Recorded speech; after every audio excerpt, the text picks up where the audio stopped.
guys, this is Hey Hey. So, if you guys know me well enough, you should know that I have a baby brother that I'm super proud of. But if you don't know, you should pick up your phone, go to Instagram, and search for his account right this moment. So if you go to the Explore tab and type CHEOK_HONWG, you'll see his account. There you go. The latest post is the artwork that we are featuring today, which is Audrey.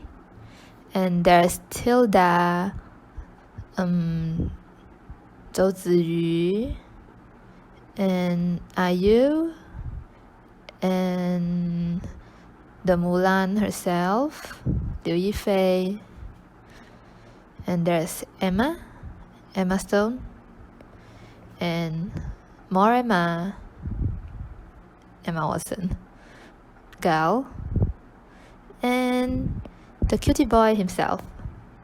Haha. And he's recently doing this 6 fan art thing where he's given 6 characters to make fan art of. Yeah. And he drew Kinu, some Disney characters. Yep. And he said he can't draw.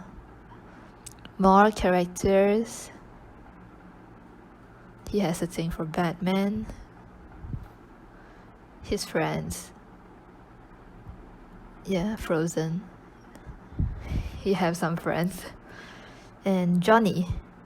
Gotta give him some hard eyes here. Anyway, so today's video will be featuring the young artist, my brother Chok Hong himself. This is his level. So I will interviewing him a couple of questions and he'll show us the process of him. That's Long An, by the way. So here we go. So thank you for joining us today. Shall we get started? Yeah, sure. Okay. We know you're studying design and you have a portfolio account on Instagram, but can you tell us what specific stream of design are you studying? Like, can you describe your course? So, I'm studying product design, which is kind of rare, specifically in Asian region, considering that design courses are not being taken seriously by Asian people, instead of taken seriously compared to Western countries. So what I'm studying now is basically I need to design a product from scratch to a functional prototype. Apparently your artwork is not traditional painting like watercolor or oil painting or even pencil sketch. So can you tell us what kind of device and software do you use to draw? Actually, I started using traditional painting, but I'm more towards digital painting, considering that digital media and digital stylized painting are much more convenient and cheap in terms of purchasing those materials you need for painting purposes. So now I'm actually using my own laptop with a middle size and medium price range Wacom drawing tablet to draw in Adobe Photoshop specifically for all my human figure portraits. Can you show us your tablets? Yeah, sure. So it's right here. So as you can see, it's a very normal, around 8000 dpi drawing tablet, which can be found like everywhere in electronic shops. So it's not that unusual and it's actually quite common among my classmates. You said something about 8000 dpi. Is that so? Yeah, it's actually referring to the sensitivity of the tablet. Like 8000 means that it can actually provide 8000 different levels of thickness or hardness of the sensitivity. So the higher the better. Of course, the higher is also considering it to be more expensive. How about your stylus? Is there anything special about it? My stylus is actually not that special. Is this your stylus? Yeah. So my stylus is it comes with the drawing tablet and you just draw with it, like you just draw and you flip around to erase, and you don't really do much about it. You don't need to charge it or anything. It's just a virtual pen.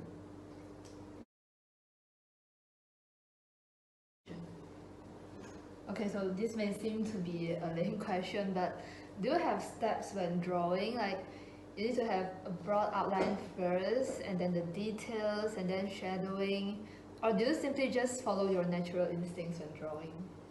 It depends on what I'm drawing. Like if you're referring to the human features I'm been focusing recently, I would say there is definitely a specific steps for me to follow.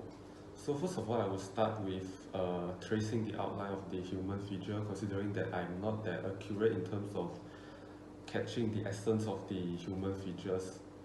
So after So you trace, you don't yeah, draw. I trace the main outlines first, and I don't really follow the instincts I have, considering that if I want to be, if I want my drawings to be as close enough as the real life person, I can't follow my instincts.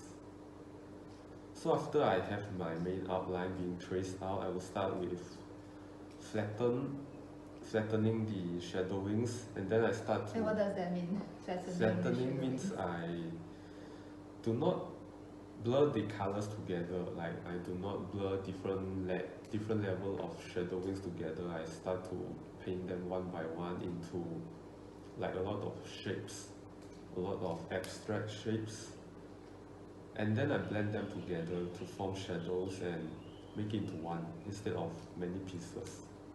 So can I say that you start your shadowing using different shades of black, grey and white? Yes, yes. And then yes. only after that you blend them? Yes. Yes. That's like eyeshadowing. And what happens next?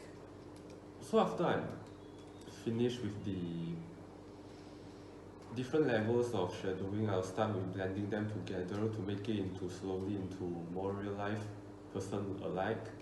Then I start to add details like one by one, the eye, the eyelashes, the nose, the mouth, and the hair. And that's it. Now guys, Chao will show us the process of him completing the latest post on his Instagram, a drawing of Audrey Hepburn.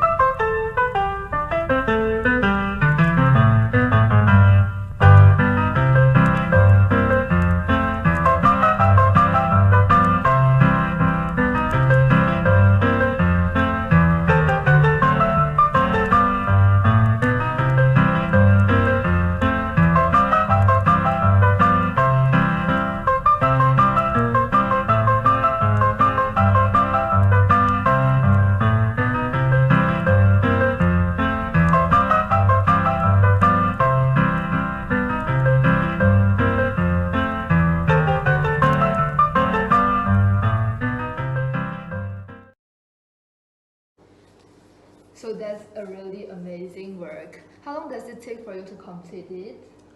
For this one, I would say around 3.5 hours.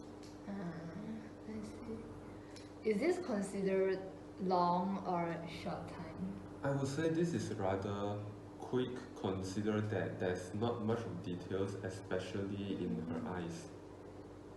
Oh, because she shut her eyes in the picture, right? Yes, because eyes would be the most time-consuming body parts that need to be portrayed. Is it the most difficult feature on a person's face? I wouldn't say it's most difficult, but I would say it's the most important part. So you need to put in a lot of effort and time to make it good enough to be considered as a good artwork. So what is the longest time period that you take to complete an artwork? For human portraits like this, the longest one I have is around 7 hours. Specifically one for the one which I drew Gal Gadot. Wow. As that was actually the first attempt I tried to draw in this kind of method, so I actually put in much more effort to explore different types of drawing method and how to make it look real. So do you complete it in one whole day or you split into several sessions?